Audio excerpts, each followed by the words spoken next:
आप सबको मेरा नमस्ते। मेरा नाम धर्म और मैं एक शराबी। हाय हाय धर्म धर्म जी। जी। ईश्वर की कृपा और ये वंडरफुल फेलोशिप की वजह से मैं आज का दिन पहले गुट से दूर हूँ। आप लोगों का बहुत बहुत आभारी है। आप लोगों ने मुझे याद किया मेरे 35 इयर्स ऑफ मैंने ग्रेटिट्यूड डे पे। मैं अल्कोहलिक एनोनिमस में 1990 में आया था। उस वक्त मेरी ये सेकेंड इनिंग थी और मैं लगभग उस वक्त को 33 इयर्स का था। पहले जब मुझे मैसेज मिला था, मेरा ड्रिंकिंग पीरियड था कोई तो 9 साल तो 10 साल का था। और 1980 में जब ऐसे कुछ यानी शराब की वजह से जो ऐसे मुझे मानसिक चोट पड़ी कि मैं उसको झेल नहीं सका कि मैं ऐसा शराबी बन गया हूं कि मैं बिस्तर पे सुसु कर लिया। यू नो तो मैं बहुत अंदर से तो रोक के कह रहा था मुझे बाहर निकलने का है इसमें से। और मैं प्रभु को कह रहा था मुझे बाहर निकालो इसमें से, मुझे बाहर निकालो। मेरी कोशिश जब मैंने 14 साल की उम्र से पीना शुरू किया था तो मैंने बहुत धक्के खाए थे। मैंने कोई फिजिकल धक्के नहीं खाए थे लेकिन मैंने मानसिक धक्के, घर की गालियां और लोगों का मजाक उड़ाना मेरा और वगैरह। तो इस तरीके से एक एक जो जो मानसिक चोट लगी थी वो भयानक थी। उससे मेरा नाम और बदनाम होते गया। यू नो डॉक्टर जो उस वक्त के हमारे फैमिली डॉक्टर थे वो कहते थे धर्म कम पियो, अच्छे लोगों के साथ पियो और अच्छी दारू पियो। उस वक्त ऐसा एक इंसिडेंट था, मैं 17 साल का कुछ था। तो मैंने फर्स्ट टाइम में दारू के दुकान में जाके मैंने देसी पाइनएप्पल दारू मुझे दुकानदार ने दिया था। मैं बहुत हकलाता था और ऐसे करते। लेकिन वो जो मैं तो लेने गया, मेरे को बड़ी खुशी हो रही थी कि मैंने 7 रुपया घर के मैंने संडे के शॉपिंग से मैंने तो गुपचाया है और मैं अभी अपने पैसे से खरीद सकूंगा। तो इतना मैं फुल बॉटल दोस्त के साथ में पी जाऊंगा। मैंने उसको एक मैंने पाइनएप्पल शरबत जैसे मैं पी गया और उसके बाद में जो मेरा हाल हुआ बहुत बुरा, कुछ दिन तक उल्टियां वगैरह। और मैं कह रहा था अभी मैं नहीं पीऊंगा, लेकिन वो डिफीट नहीं माना था मैंने। और वो जब तक वो दर्द मेरे माइंड में था, याद था, तो मैं दारू से दूर रहता था।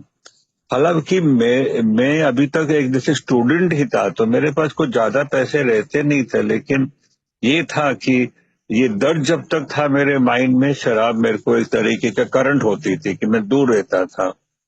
और फिर धीरे धीरे जैसे मेरे मेमोरी से वो करंट, वो वो दर्द वाला अनुभव जो मिट जाता था, तो वापस शराब कोई न कोई बहाने से शुरू हो जाता था। और ऐसे करके जो शराब के लिए जो मैं करता था, घर घर के अंदर से मैं चोरी करता था शराब की बोतल से। और उसके बाद में उसको कैसे पीने का वो भी नहीं मालूम था। तो मेरा शराब के साथ में जो एनकाउंटर था वो तो डेफिनेटली पेनफुल, शेमफुल था। कि साथ साथ मैं अपना पढ़ाई कर रहा था एकदम सीरियसली। और ये मैं पॉइंट पे मैंने पहुंचा था कि मेरे को ये एग्जाम पास करना ही है। फेल होगा तभी भी तो नॉट अ प्रॉब्लम, लेकिन मैं इसका पीछा नहीं छोड़ूंगा। तो 1980 में जब मैं रो रहा था, ऊपर वाले को पुकारा, मुझे एए का एक मेंबर मिला। हालांकि वो मेरे को कोशिश कर रहा था कांटेक्ट करने का, लेकिन मैं उसको मिलता नहीं था क्योंकि मैं दोस्त के घर पे अपना अपना पढ़ाई करता था। तो उसने में से दो ही चीज पूछे, आपको शराब से तकलीफ है, कितनी तकलीफ है, कहाँ पीते हो, कितना पीते हो। कुछ नहीं पूछा कौन सी पी, कुछ भी नहीं पूछा, तकलीफ है हाँ। फिर मैं इससे पूछा छोड़ने की इच्छा है, मैं बोला हाँ। और ये भी नहीं पूछा पूरी इच्छा है, पक्की इच्छा है, कुछ भी नहीं, हाँ मेरे को छोड़ने की इच्छा है। तब उसने अपना अनुभव बताया। पहली दफा कोई कोई मैंने रिकवरिंग अल्कोहलिक मुझे अपना अनुभव बता रहा है। और वो अनुभव से यही था कि शराब बढ़ते गई, तकलीफें बढ़ते गई और कैसे कैसे उसकी जिंदगी की चीजें चल इन्हें तो जाती गई। नौकरी अच्छी थी, चली गई। उसने एक बार अपने नशे में आके मेरे मेरे दोस्त के बड़े भाई को उसने अपना मकान बेच दिया और उसको दुबई के टिकट के लिए पैसा दिया। और ऐसे करके हमारी हमारी पहचान हुई थी। फिर जब मैं न्यू बॉम्बे आया तो उसका भी न्यू बॉम्बे शिफ्ट होना शुरू हो गया था। तो 19 ये 2 साल मीटिंग अटेंड करते करते मैं सोबर रहता था और मेरा एग्जाम भी मैं फेल होते रहता था, कोई बात नहीं मेरी मेरी लेकिन ये जैसे शराब कहते हैं ना, कनिंग, बैफलिंग, पावरफुल।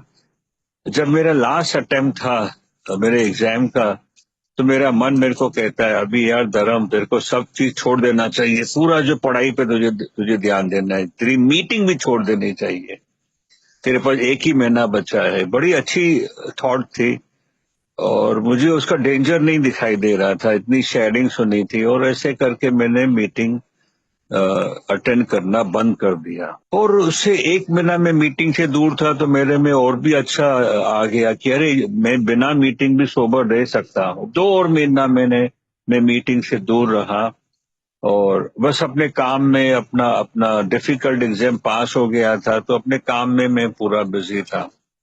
और उसके बाद में बस 3 महीने के बाद में मेरे हाथ में शराब आ गई और बिल्कुल मुझे ध्यान में था कि मेरे को ये नहीं लेना चाहिए, लेकिन 2-3 दफा मैंने मैंने अपने आप को ना बोला, बाद में मैंने दोस्त को बोला डाल मेरे लिए भी।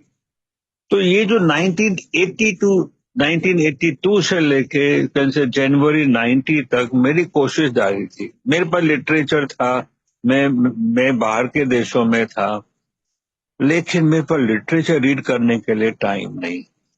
और काम अच्छा कर लेता था, लोग अच्छा एप्रिसिएशन देते थे, लेकिन काम में भी मेरा पूरा गोल होता था to get as much money as possible.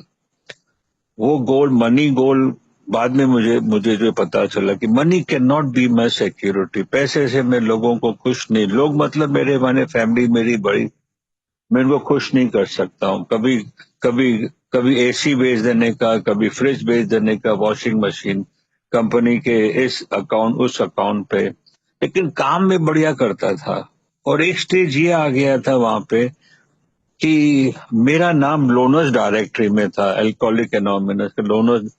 तो कुछ लोग जो वहां से पास होते थे मुझे फोन करके आते थे, मुझे भरपूर लिटरेचर आता था। ऑफिस के लोग परेशान होते थे, जो ओनर थे परेशान होते थे कि ये क्या आ रहा है तेरे को, ये नहीं चलेगा, समथिंग लाइक दैट। लेकिन मेरे को वो लिटरेचर भी ओपन करने का, रीड करने का मेरे पास जो प्रायोरिटी नहीं था, टाइम तो कहना सही नहीं लेकिन प्रायोरिटी नहीं था। और ऐसे करके अलग अलग वहां पे भी शराब के साथ में अनुभव, कभी मेरी लेंस गिर जाती थी मैंने बेसिन के अंदर 1 बार 2 बार, और बाद में मुझे मिलती नहीं थी वगैरह। और मेरे मेरे मेरे चीक्स बाहर आ गए थे तो लोग मुझे कहते थे, उनको जिनको जिनको अनुभव है। लेकिन एक वहां पे ऐसा ओकेशन आ गया कि मैंने जो लगभग बहुत बड़ा बड़ा अमाउंट कंपनी को लोन लेके दिया था बैंकों से, मैं तो गारंटी, लेकिन वो उसने मेरे अंदर वो डर पैदा कर दिया था। साला वो डर मेरे को वापस शराब के पास लेके जा रहा था, लेकिन ये डर मैं उसको अपनी तरफ से उसको बहुत ही बड़ा समझ के बैठा था। लोग मुझे कहते थे, और लेकिन मुझे विश्वास नहीं हो रहा था ये अरब लोगों का, मुझे कभी भी कहेंगे इसने पैसे लाके दिए। तो मैं वहां की नौकरी छोड़ के आ गया तो बस वापस मीटिंग की जो नाव है मैंने पकड़ ली, वही मीटिंग जहाँ पे मैं जाते रहता था, ब्लेसिंग एंड का ग्रुप जो अंधेरी वेस्ट में सेंट ब्लेजेस चर्च में चलती थी। मैं 80 में भी गया था तभी भी वहां पे ही पहली मीटिंग की थी। तो कुछ लोग मेरे को जो पहचानते थे, कुछ लोग कहते थे आपके एब्सेंस में हम आपके घर पे गए थे लेकिन आप मिले नहीं। तो 1989 मैंने पूरे साल मीटिंग अटेंड किए सीरियसली, लेकिन कुछ समय के बाद में मेरे हाथ में वापस आ जाती थी दारू। ऐसी ऑनेस्टी थी अंदर कि मेरे को, मैं अपने घर वालों से तो बात नहीं कर सकता था, वाइफ थी उस वक्त, ब्रदर्स थे, लेकिन उनसे बात करके क्योंकि उनको लगता था I am not a problem drinker, कभी कभी थोड़ा ज्यादा पी लिया तो, लेकिन मैं जाके ए भाई को जाके कहता था मैंने दारू पिया। तो कहते थे धर्म हम जानते हैं you are a high bottom case, लेकिन आते रहो आते रहो। आते रहा दिल से बहुत, क्योंकि मैं हकलाता था ना तो मैं शेयरिंग नहीं चाहता था। तो मैं मीटिंग का सेवा करता था, चाय सर्व करता था, चाय लाके देता था अपने घर से बना के, तो उससे बड़ा मुझे अच्छा लगता था। लेकिन वो लोग फिर भी मुझे कहते थे शेयर कर। वो हकलाने की वजह से जो मुझे शेयर करना है वो शेयर बाजू में रह जाता था और कुछ मैं शेयर कर लेता था। लेकिन फिर भी मुझे सोबर रहना है, मेरा हकलानापन है, मैं आज उसको एक्सेप्ट कर रहा हूँ। तो ऐसे करके मैं एक दिन संडे मीटिंग होती थी, मैं वापस आ रहा था, तो कुछ लोग ओल्ड टाइमर्स लोग मिल्टन एफ करके उसको जानते रहेंगे, जो 1992 मार्च में जो गुजर गए, 47 इयर्स की एज पे, 26 इयर्स सोबर। तो उसने मुझे ये 1990 जनवरी में मीटिंग को आ रहे थे, धर्म आप क्वालिफाइड हो, धर्म आपके पास ऑफिस है, घर है, आप यंग हो, लेकिन ये प्रॉब्लम है धर्म तेरे पास, ये प्रॉब्लम के लिए धर्म अपने घुटनों पे आ जाओ। ये घुटनों वाली शब्द मैं तो सबको यही कहता हूँ, घुटनों पे आ जाओ, फिर आपको ये प्रोग्राम हासिल होगा। नहीं तो मतलब बाद में मुझे रियलाइज हुआ उसी रात को, जब मैं घुटनों पे आने को, नहीं नहीं ये घुटना नहीं, मुझे हार मानना है, मन के अंदर से मुझे हार मानना है। मेरे अंदर भी कोई घुटना है जो मुझे कहता है surrender, now you can not do it on your own. वो समझ में आया कि मुझे ये प्रोग्राम को one day at A time लेना है, मैं अपने आप नहीं कर सकेगा। मेरे पास बहुत विल पावर था, लेकिन ये विल पावर मेरा ये डिपार्टमेंट के अंदर काम नहीं करता था, काम बिल्कुल नहीं काम करता था। ऐसे करके मैंने मीटिंग अटेंड करना शुरू कर लिया था। लेकिन जैसे मैंने बताया अभी कि मीटिंग के साथ साथ मेरा पैरेलल गोल होता था मनी का, और वो मनी हासिल करने के लिए मैं जब गल्फ में था 5 साल, मैंने एक पैसा भी नहीं बचाया, सब पैसा घर पे भेज देता था। जरूरत है या नहीं है उसका कोई हिसाब किताब नहीं रखने का, अच्छे पैसे होते थे। तो मैं जब आया था तो मैंने अपने यहाँ पूरे, हम लोग 6 भाई लोग थे, सबसे छोटा था मैंने घर के पैसे का अरेंज करने का अपने ऊपर ले लिया। मैंने पहले किसी को पैसे दिए थे 3 टक्के पे, वो अपना क्लाइंट ही था, तो वो पैसे वापस आ गए, उससे मुझे मैंने तो कॉन्फिडेंस आ गया। दूसरा एक बंदा मिला, उसको मैंने धीरे धीरे देना शुरू किया, और 3 टक्का ब्याज आता था, मैं किसको 1.5 टक्का देता था, किसको 2 टक्का देता था, 1 टक्का दे, और मुझे बड़ा अच्छा, मेरी पूंजी जो है वो बढ़ते जाती थी, मुझे उसमें से ब्याज खाने की जरूरत नहीं पड़ती थी, क्योंकि मेरा मेरा मेरा ऑफिशियल काम चल रहा था। लेकिन ये सब टेंशन में मेरे पास हकलानापन तो भरपूर था। मैं फिर 92 में जब मैंने उसको और पैसे देने बंद किए थे, तो ये तो बड़ा क्लियर है, जो पैसा लेता है उसका उसका रंग एक है, जो पैसा लौटाना होता है उसके रंग दूसरे है, चेंज हो जाता है। तो वो पैसे का ब्याज भी नहीं दे रहा था, मेरे मानसिक हालत खराब हो गई थी, मैं हेलुसिनेट कर रहा था। वो काफी नहीं था, तो मैंने पागलपन भी मैंने मैंने महसूस किया। एकदम वाइफ ने देखा और उसने भाइयों को बुलाया नीचे, तो सबने ऐसे ऊपर ऊपर से कह दिया, धर्म डोंट वरी, 17 लाख ही है ना, हम हैं। मुझे मालूम था, लोग मुझे 1 रुपया भी नहीं, मेरे को उन्होंने सुला दिया। मैं सवेरे 4 साढ़े 4 बजे उठा, तो वाइफ ने मुझे चाय दी, चाय पी तो मेरा दिमाग खुला, अरे मेरे ऊपर इतना सारा पैसे का, ये मैं वापस अबू धाबी जाऊंगा, मैं वापस कमाऊंगा और लोगों के मुंह के ऊपर मैं पैसा फेंकूंगा, मैं रिटर्न करूंगा। मेरे में कभी नहीं था कि मैं पैसा रिटर्न नहीं करूं, और मैं दारू पीऊंगा। ये सब टेंशन, ये सब मैंने अपनी, मतलब आज मैं यहाँ पर 1 मिनट रुक के मैं बताऊं कि मेरे लाइफ में एक स्पिरिचुअल काउंसलर आ गए, वो प्रीस्ट था, वो ए के साथ में, मैं 92 में उससे मिला था। तो 92 में जब मैं उसे मिला था, वो ऑलरेडी 20-25 साल ए के साथ में अच्छी तरह से जुड़ा हुआ था, उसको मालूम था, और वो खुद साइकोलॉजिस्ट भी था। तो मेरे को उसके पास भेजा गया था, और मैं उसकी मैंने उसका एक दूसरे मेंबर के साथ में वेरी डिफिकल्ट केस का उसका मैंने जो है स्टोरी सुना था। तो मैं बहुत विश्वास से गया और जाते रहा। उसने एक दिन मेरे हाथ में एक छोटा सा नोट, एक मैसेज उसने मेरे हाथ में दे दिया, वो आप सबको मैं शेयर करना चाहूंगा।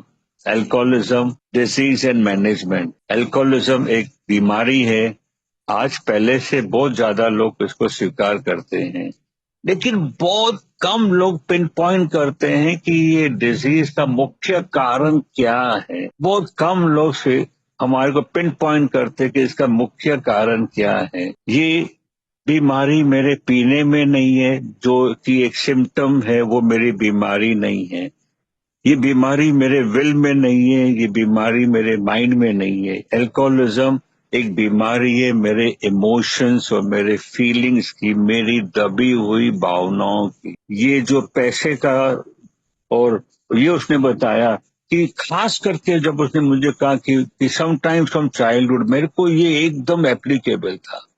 छोटे से उम्र में, 7 साल की उम्र में, जब पिताजी मेरे चले गए थे, मैं अपनी फीलिंग, अपना डर, अपना इनसिक्योरिटी, अपना इनजस्टिस नहीं बता रहा था। तब से मेरी में ये जो अल्कोहलिज्म जो मेरे में था, मेरे को कुछ ऐसे चीजों के पास जाके मजबूर करता था कि जहां से मुझे आर्टिफिशियल राहत मिलती थी। मेरा दर्द तो अंदर ही रहता था।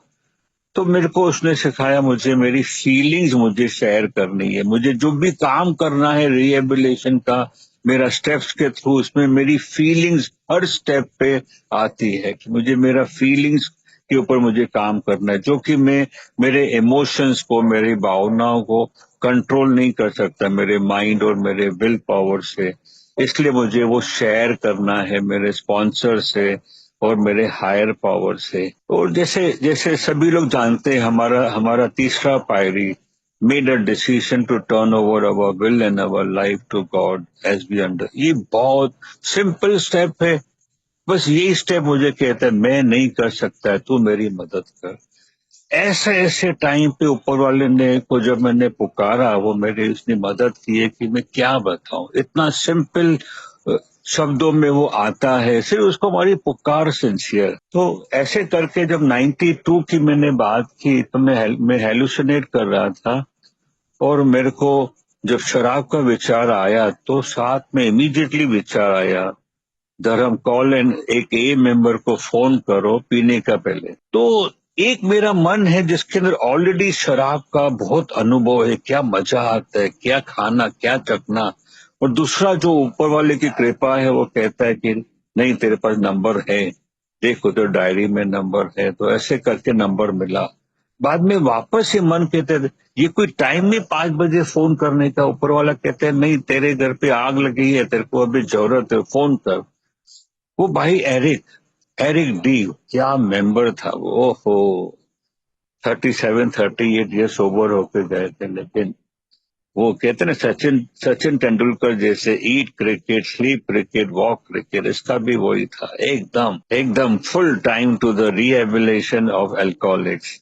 उसको फोन किया, 5 बजे थे, 1 मिनट बात किया। ये नहीं कि मेरा प्रॉब्लम इतना बड़ा है तो मैं उसके, मैंने कहा उसको क्या हुआ, आधे मिनट में बता दिया। आधे मिनट बैलेंस, आधे मिनट में उसको बताया मेरा डर, मेरी फीलिंग्स, मेरी भावनाएं। मुझे डर लग रहा है, मेरे पास पैसे नहीं है, मुझे मेरा घर बेचना पड़ेगा। कहते धर्म, पुट इट टू गॉड। अभी जब एरिक ने कह दिया ना पुट इट टू गॉड, तो मेरे को मालूम था मुझे वही करना है, मेरे पास और कोई तरीका नहीं है। वो जब कह रहा है तो मुझे करना है। फिर मेरे लाइफ में जब ये फादर हेनरी आए थे, उसने भी, वो तो हर चीज के लिए पुट इट टू गॉड, हर चीज के लिए। हुआ एक दिन ऐसे कि मैं वाशी स्टेशन के बाहर था, कुछ उन दिनों में वाशी, और एरिक आ रहा था, हम सामने सामने मिले। वो वहां पे अचानक कहता, धर्म लेट्स प्रे। सिर्फ उसका prayer is any time anywhere. मैं प्रिपेयर्ड नहीं था, मुझे लग रहा था ये भी कोई जगह होती है रास्ते में प्रेयर करने का, लेकिन उसका प्रेयर भी हमारे काम में आता था जहां पे भी हो। He was that kind of a person. एक दिन मैं ट्रेन में मैं जा रहा था, वाशी से ट्रेन पकड़ी थी, उन दिनों में वाशी से ट्रेन चलती थी, और मैं फर्स्ट क्लास के इस लंबे डब्बे में बैठा था बीच में, तो मैं देख सकता था। ज्यादा लोग नहीं थे, दोपहर का टाइम था। तो एक बंदा ने ट्रेन पकड़ा, थोड़ी सी चलने के बाद तो मैं समझ गया कि ये टीसी होगा। टीसी को पहचाना तो मैंने जेब देखा, चल जेब में मेरा बटुआ मैं घर पे भूल गया हूँ। फ्रंट पॉकेट में मेरे पास 100 रुपया ही है। मोबाइल था। वो तो अंदाजा था कि नेक्स्ट स्टेशन अभी आएगी 8 मिनट के बाद, और तब तक तो मेरे पास ये आएगा ही आएगा, टीसी पहुंच ही पाएगा। और वाइफ को मैं फोन करके भी कुछ नहीं होगा, जब तक वो आएगी मेरे पास काफी टाइम लग जाएगा। तो ये 1-2 सेकंड में ही इस तरीके से फोन उबलते हुए मेरे ऊपर ब्रेन में जाते, ऐसे गरम गरम मुझे फील हो रहा था कि अब वो ये कहेगा, वो गाली देगा, वो ये मार देगा, तुम लोग पढ़े लिखे लोग कैसे। सडनली एक का मैसेज आया, put it to God. God, जो तेरी मर्जी। You see, put it to God का मतलब ये नहीं कि मेरे हिसाब से चलो भाई, जो तेरी मर्जी। मेरे को मार खानी है तभी भी चलेगा, मुझे वो अंदर अंदर लॉकअप में डालेगा तभी, जो तेरी मर्जी, लेकिन मैंने तेरे हाथ में डाल दिया है। जैसे मैंने उसके हाथ में डाल दिया, मेरा अंदर का खून जो बॉईल हो रहा था वो कूल हो गया, नॉर्मल। और मैं बैठा रहा, मैं तब से मैं अंदर ही अपने आप से मैंने स्माइल करा, अरे वो कोई ऊपर वाला है, मैं क्यों चिंता करूं। नहीं भाई, लोग और बाकी लोग हैरान हो गए, टीसी मेरे सामने आया तो मैं पूछ रहा हूं ऊपर वाले से मैं क्या जवाब दूं उसको। कहते स्माइल एट हिम, ये हकीकत है। मैंने उसको स्माइल किया, उसने मेरे से पास नहीं पूछा। और वो वहां खड़ा था तो मेरे बाजू में जो एक जन था उससे पूछा, उसके पास नहीं थी, स्टेशन अभी तक आया नहीं था। उस दिन मुझे एहसास हुआ, उसको दिल से पुकारो, सिंसियरिटी से पुकारो, सच्चाई से पुकारो तो वो आएगा। और वो ऊपर मेरे मेरे लाइफ में आया। 92 में जो ये स्पिरिचुअल काउंसलर मेरे लाइफ में, उसने भी यही कहा था, तेरा प्रॉब्लम जो है तूने, यानी वो ये कहता था कि धर्म, पैसा तेरा कभी भी सिक्योरिटी नहीं बन सके। उसने एक लेडी का एग्जाम्पल दिया कि उसके बच्चों ने उसके लिए भरपूर पैसा के लिए प्रोवाइड किया था। मैं वो कहती थी मेरे बच्चों ने मेरे लिए अच्छी तरह से प्रोवाइड करके गए हैं।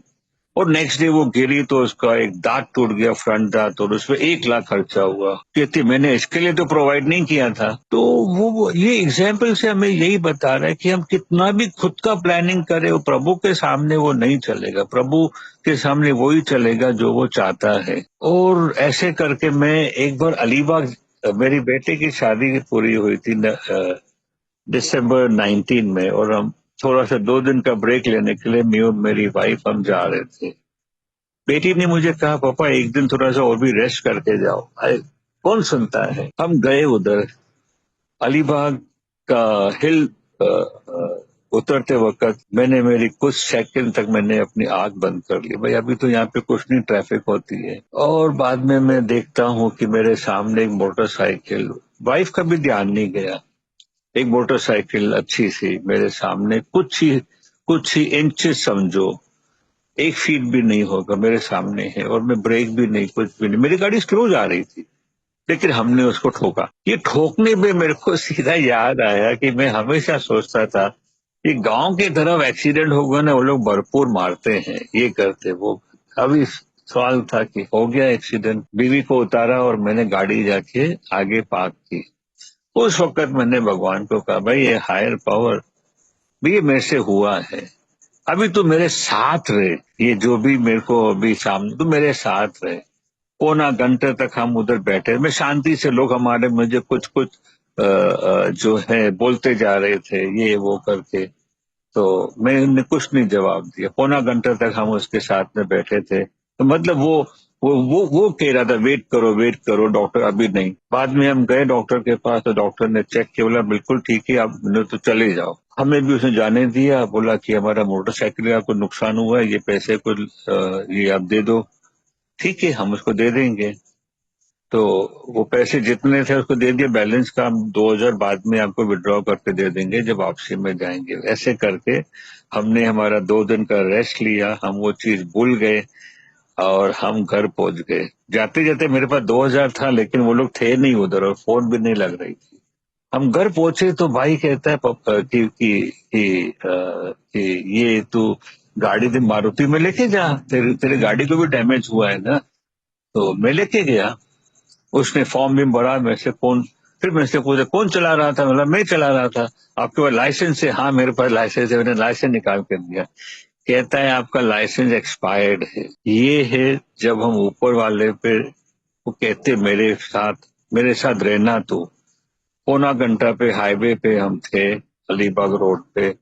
एक पुलिस की गाड़ी पास नहीं हुई, क्राउड था उधर, और ऊपर वाले ने बचा दिया। ये है ऊपर वाला अपने अपने काम में, उसकी कभी देरी भी नहीं होती है, गलती भी नहीं होती है, वो फर्स्ट क्लास देखते रहते हैं। तो ऐसे करके मेरी जर्नी, मेरे को ये पैसे था 94 में लगभग ऐसे था कि मेरा मेरा प्रेयर चालू था, मेरा काम चालू था, लेकिन एक दिन उसमें उस तरफ से गुजर रहा था, तो मेरे को ख्याल आया मैं क्यों नहीं वो सेक्रेटरी से मनु सोसाइटी का जो फ्लैट मुझे देना चाहता है कहता है, तो सेक्रेटरी के पास मैंने मांगा। उसके बाद अंदर गया तो उस पर 10 लोग खड़े थे कि शायद ये अटैक करेगा, तो उसका उसको उसको उसको प्रोटेक्ट करने के लिए मैं अकेला। जब मैंने नाम बताया तो उसने मुझे पहचाना, क्योंकि उसके उसके उसके बेन उसके उसके तो बेनोई को मैंने मदद की थी।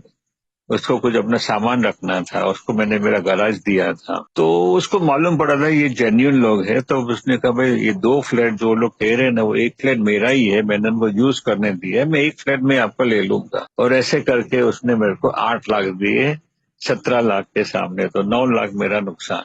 ठीक। अभी ये 2 साल में मैं जैसे जैसे कमाता था मैं लोगों को रिटर्न करता था, घर घर खर्चा करने के बाद, और कुछ इन्वेस्टमेंट कुछ भी नहीं।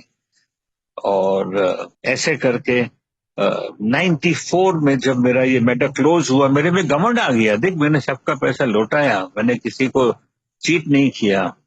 और 96 में मैं वापस ये ट्रैप में लग गया। जब हम पैसे को अपना हायर पावर मानते हैं ना, तो वो हमारे को अलग अलग सबक सिखाते हैं, क्योंकि वो हमसे प्यार करता है, इतना प्यार करता है कि हमें ये एक का मैसेज दिया। जो 5000 साल से ज्यादा शराबी लोग, 100 में से 10 लोग मरते जा रहे थे कि उसको मालूम ही नहीं व्हाट इज द प्रॉब्लम, उसकी जड़ क्या है नहीं मालूम। सभी लोग यही कहते हैं उसने पी के ये किया। अरे वो तो अंदर केमिकल जाने के बाद में वो इफेक्ट लोगों को नजर आता है ना। कुछ लोग मारते हैं, कुछ लोग मर्डर करते हैं, कुछ लोग गालियां देते हैं, अब्यूज करते हैं वगैरह। तो वो मेरा इफेक्ट है, वो मेरे अंदर जो मैंने शराब ली है, मैंने कोई सब्सटेंस लिया है, वो मेरे पास चॉइस नहीं रहती है, वो मेरे से मेरा चॉइस छीन लेता है, वो जो सब्सटेंस शराब करके।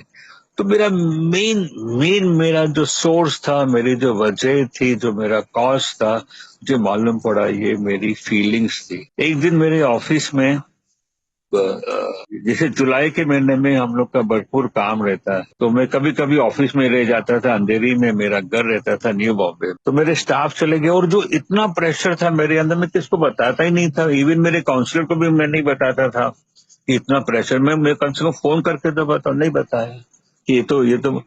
और ये हुआ, मैंने सोच लिया कि मैं 2 सिगरेट पीऊंगा, फिर साबुन से हाथ धोऊंगा, ब्रश करूंगा, फिर मैं ऊपर जाऊंगा ब्रदर के पास अपना तो डिनर के लिए। लेकिन ये सब हो जाने के बाद में मैं से तो कुछ भी नहीं, वो तो बांस आ रही थी। मेरे को तो सिगरेट पीने भी नहीं आता था कभी मैंने, लेकिन क्योंकि सिगरेट से मुझे वो partial kick, partial release, partial राहत जो मुझे देता था, जो जो जो जो, जो आज लोग तो टोबैको लेते वगैरह।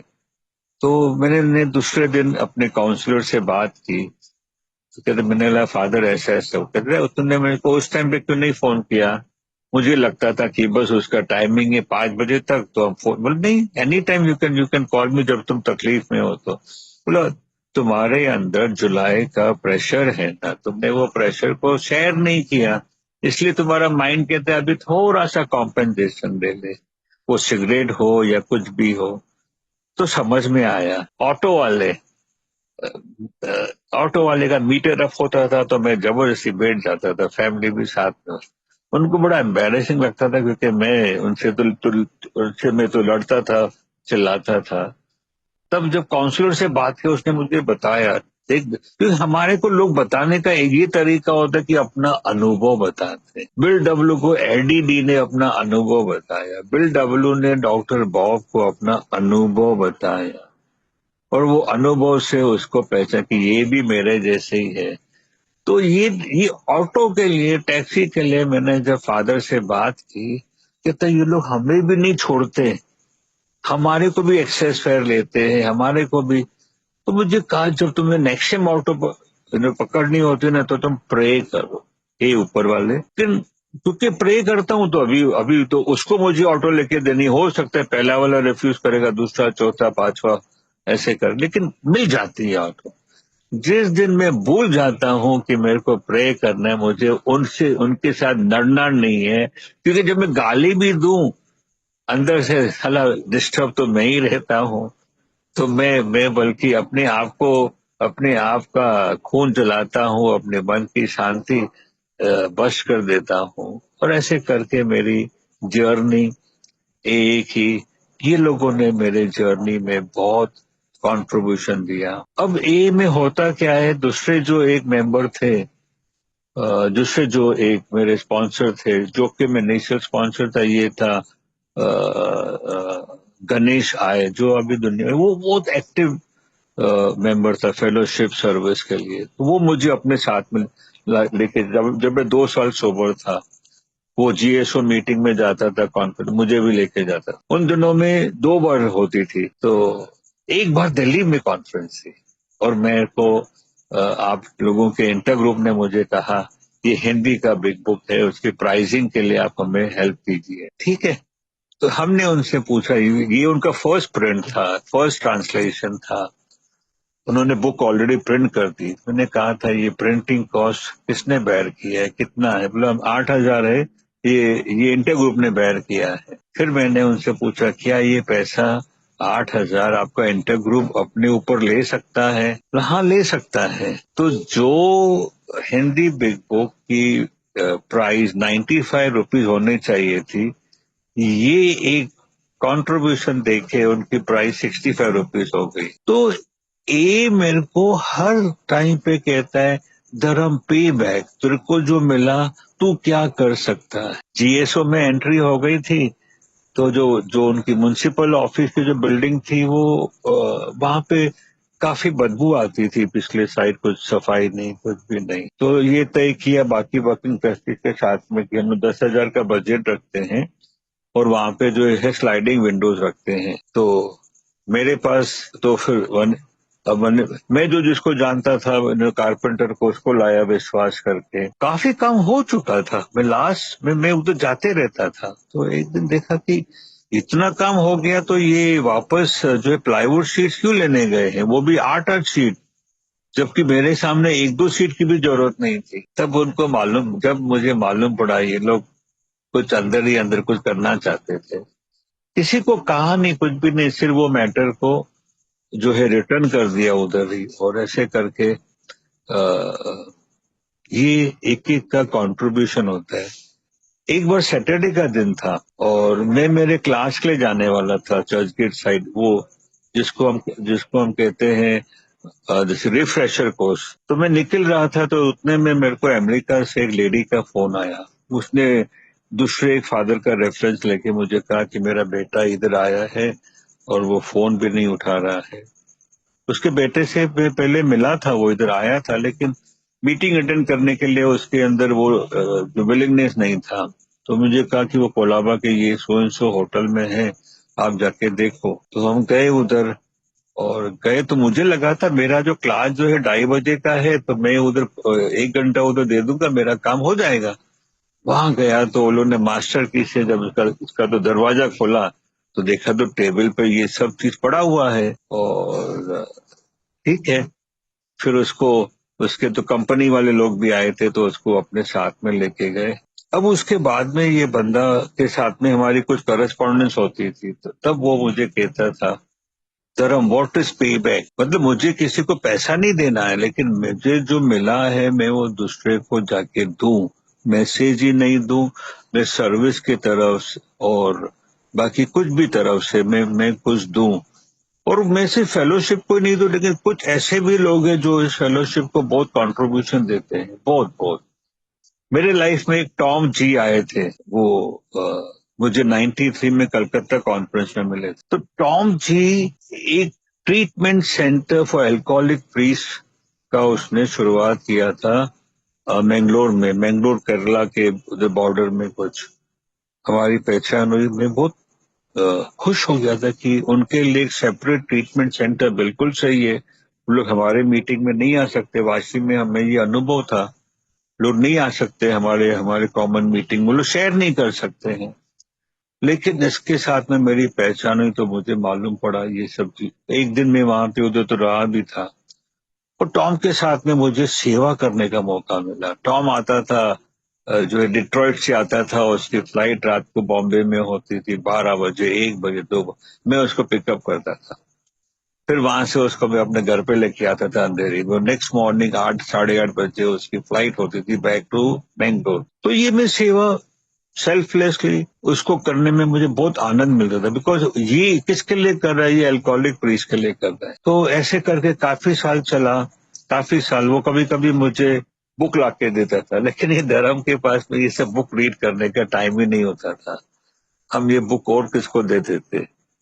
और बस ऐसे करके हमारी जर्नी चलते गई। होम लाइफ की तरफ जब देख रहा था कि होम लाइफ में मैंने पूरा जस्टिस नहीं दिया है, मैं ट्रैक चेंज करते रहता हूँ, तो वो ठीक नहीं था। उसके ऊपर भरपूर काम किया। गॉड डिपेंडेंसी के ऊपर जो ये प्रोग्राम मुझे देता है उसके ऊपर उसका मतलब मेन थिंग मैं ये समझा, मुझे ऑनेस्टी वाली लाइफ मुझे जीनी है। कुछ भी पैसे जो मैं डिसऑनेस्ट वे में लाऊं, बहुत बहुत तरीका होता है डिसऑनेस्ट वे का, तो मैं ये सीखा नहीं नहीं, मेरे को जो ऐसा नहीं करना है। सच बताऊं, आज की मीटिंग के लिए जब मैंने वाइफ को बताया कि आज मीटिंग है, तो वो मुझे बार बार कह रही थी, धर्म आपको तो थकावट होगी, आप तो थके हुए हो। बोला, नहीं अभी ठीक है, आज का दिन मैंने उनको बोला है। तो मैं बड़ा सा तो कंफ्यूज था कि ये दिल्ली दिल्ली के लिए सुधीर के लिए है कि मुझे मैसेज तो सुधीर से आया था। पर जो कुछ भी हो, ये फेलोशिप में हमेशा मैं क्या कर सकता हूँ, टेबल साफ करो, कुछ भी करो, लेकिन लेकिन जो हम गॉसिप डिस्कशन में जो पड़ जाते हैं, ये प्रोग्राम कहानी कहता है हमारे को डिस्कशन गॉसिप में पढ़ना है। बिल्कुल मैं इतने सालों में कभी भी मैं जो कहते हैं ना मीटिंग, यानी बिग मीटिंग आफ्टर मीटिंग, मेरे को नहीं जमता था। मैं सीधा घर आ जाता था, और मेरे को उनके लिए कुछ नहीं कहना है कि मैं उधर मेरा डिस्कशन में हाथ नहीं डालता था, मीटिंग आफ्टर मीटिंग वगैरह नहीं। तो दिस प्रोग्राम वर्क्स, वो आपके सब डिपार्टमेंट्स ऑफ लाइफ के ऊपर काम करेगा, नॉट ओनली अल्कोहल। अल्कोहल तो सिर्फ बिगनिंग है, जो ऊपर वाले ने आपके लिए एक दरवाजा खोला, क्या वो एक ही दरवाजा खोलेगा?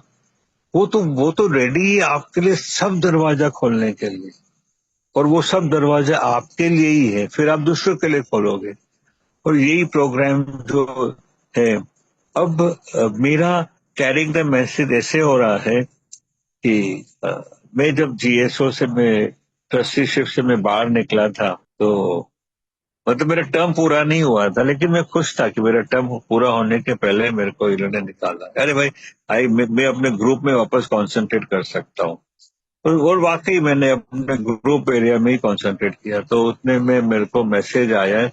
हमारे इधर एक DY पाटिल हॉस्पिटल है, तो उनका जो एचओडी था साइकेट्रिस्ट का, तो वो बहुत विश्वास था उसको, ये पे उसने मैसेज भेजा और हम उसके पास गए। वो तो कह रहा था तुम लोग आए हो, हम आपको चाय देंगे, बिस्किट देंगे। बोले हमें ये सब कुछ नहीं चाहिए, हमारे को मीटिंग चाहिए, लेकिन हमारे को एलेनॉन भी चाहिए। उसको मालूम था एलेनॉन क्या है, तो ऐसे करके हम लोग फ्राइडे फ्राइडे मीटिंग कर रहे थे। मेरी वाइफ परेशान, यार 9:30 बजे कौन जाएगा मीटिंग के लिए, घर कौन देखेगा? ठीक है, अच्छा नहीं लगेगा तो देखेंगे 1 महीने के बाद में। तो हमारी वो मीटिंग बहुत साल चली, उन्होंने बहुत सपोर्ट दिया था हमारे इधर जो माने अवेयरनेस मीटिंग। आज भी मैं भी 25 साल हो गए, वहां पे धर्म का लेवल उधर तो लगा हुआ ही है। जो भी न्यू न्यू न्यू डॉक्टर भी आते हैं, उनको भी धर्म मालूम है, धर्म नाम मालूम है। तो ये धर्म क्या है? धर्म एक ए मेंबर है आप जैसे। आप सेवा करोगे तो लोग आपके नाम से, ए को आपके नाम से जाने, मतलब कि ए का मैसेज इनके पास है। कुछ कुछ 2-3 हफ्ता पहले एक पेशेंट मेरे ब्रदर के पास आया था, मुझे नहीं मालूम था कि वो साइकेट्रिस्ट थे, लेकिन उसको कोई प्रॉब्लम था। तो उसने अपने मोबाइल से निकाल के बताया, धर्म 4 साल पहले मैंने आपकी मीटिंग अटेंड की थी, हुआ होगा कि हम DY पाटिल में गए रहेंगे। उसने उसके ऊपर मेरा तो नंबर था वगैरह। डॉक्टर लोग अभी भी ऐसे अच्छे डॉक्टर हैं जो पेशेंट को बोलते हैं, भाई मेरी दवाई से तेरा रिपेयरिंग होगा लेकिन क्योर नहीं होगा। आपको हाँ, बंद की हुई चीज आपको बंद रखना है तो जाओ ए में, ये धर्म का नंबर है। जीएसओ कई बार जो हमारे एरिया के जो कॉल्स होते हैं उनको मेरा नंबर देते हैं, हम उनको बुलाते हैं, कभी उनके पास जाते हैं, लेकिन कोशिश करके उनके फैमिली को भी मैसेज देना जरूरी। It is a disease. जब तक फैमिली को ये मैसेज नहीं पहुंचे इट इज अ डिजीज, और वो ए से सुनेगा ये इट इज अ डिजीज, एलिनॉन से भी सुनेगा, but it is a disease जब हम उनको देते हैं तो देन इट वर्क्स। कहाँ से कहाँ करते हुए मैं कभी ये रिहैब कभी वो, मेरा और कोई इंटेंशन नहीं होता था रिहैब के साथ में, मेरा कोई पर्सनल इंटेंशन कुछ भी नहीं, just to be with them. और वो दिन याद आते हैं कि कैसे हकलाने का होता था, कैसे फील होता था। एक एक किस्सा ये था, मैं कुछ 18 साल का होगा, तो मेरे एक डॉक्टर के भाई ने मेरे से पूछा कि आप इसके बेटे हो? हाँ, मैं इसका बेटा हूँ। मतलब तो उसने नाम पूछा, ये वो बाद में मेरे से पूछ रहे आपके पिताजी का नाम क्या है। तो मैं इतना हकला रहा था, मेरे से मुंह से निकल नहीं रहा था। मैंने उसको कहा मुझे नहीं मालूम है मेरे पिताजी का नाम। ये था हकलाने की वजह से। एक बार अलीबाग में हमारे लोगों का कुछ कॉन्फ्रेंस था वगैरह, तो वहां पे मुझे कहा गया था कि आपको स्पीकर को इंट्रोड्यूस करना है लंच सेशन के बाद। अरे साले, मैंने लंच टाइम में काफी जो है रिहर्सल किया, लेकिन वहां पे इतना मैं हकलाया था। ठीक है, मेरे को हकलाने का प्रॉब्लम है, और कहते ये हमेशा मेरे साथ में रहेगा, कम ज्यादा वो बात अलग है। तो ठीक है, वो भी दिन देखे, ये भी दिन देखे, और लोगों के हंसते हुए भी देखा है। और दिस इज लाइफ, मुझे बोलने का मौका दिया गया, आप सबने सुना, और thank you so much. Thank you very much all of you. Thank you Sudhir, thank you your group and everybody, thank you.